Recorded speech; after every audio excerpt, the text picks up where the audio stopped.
Today I am going to explain such a wonderful horror sci-fi movie called Circle 2015. At the beginning of the movie we see a group of 50 people. They are trapped in a red circle and they are all unconscious. They each stood in their own circle. Just then a woman among them wakes up. She is surprised to see all this. She has no idea how she got here. In the meantime she comes out of her circle and immediately the alarm rings.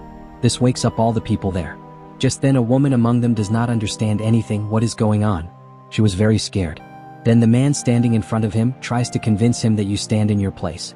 But the lady gets out of the circle in fear and immediately gets a high voltage electric shock and kills her.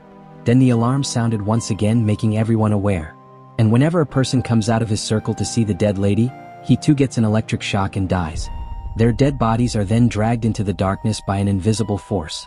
Seeing that all the people were very scared. In fact, they are stuck in a death game from which it is almost impossible to get out. Because if they come out of the circle, they die.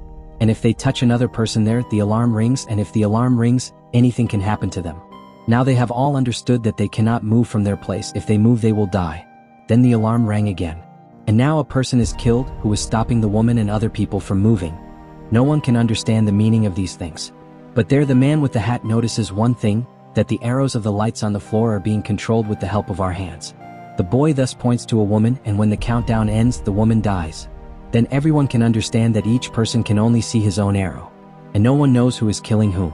They keep dying one by one through this process, and they come to understand the rules of the game. Now they have realized that the person who will get more votes will die. And the alarm will count down after 2 minutes. Then an old woman says no one will kill anyone by voting. Everyone agreed with his words. But after 2 minutes when the alarm rings, random selection takes place, resulting in the death of a female. Then they realize that one person will die after 2 minutes. It has nothing to do with voting or not. Then a college student said, "We don't know who is doing this and why. We need to know about this as soon as possible. That's why we have to kill the old people first so that we can live for a while. Old people are spending half of their life. And we have to do many things in life now." At first not everyone agrees to his words, but as there is no other way they are forced to agree. And they started targeting and killing 70-year-old people.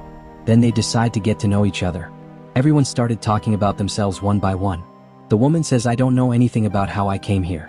Then a boy named Arik among them says, "I was pulled up by an alien spaceship, where I saw many dead bodies. I have no memory of anything after that.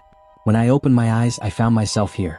From this incident everyone understands that the game is being controlled by aliens. Then they all started killing the old people one by one. Meanwhile some old men lie to save their lives, but they are killed anyway. After killing the old men, Arik mentions killing a woman who had cancer and was over 50 years old. But the rest of the people did not agree with this decision, so they all killed Arik. Because after 50 to 60 years old people, he will talk about killing 40-year-old people. The game then becomes more confusing. He doesn't know who to save and who to kill. That's when the woman with cancer said, "Why are we selected in this game? Surely we are related. And if we know it, maybe we will survive." A woman then introduces herself and tells the story of her life. But then everyone killed him together.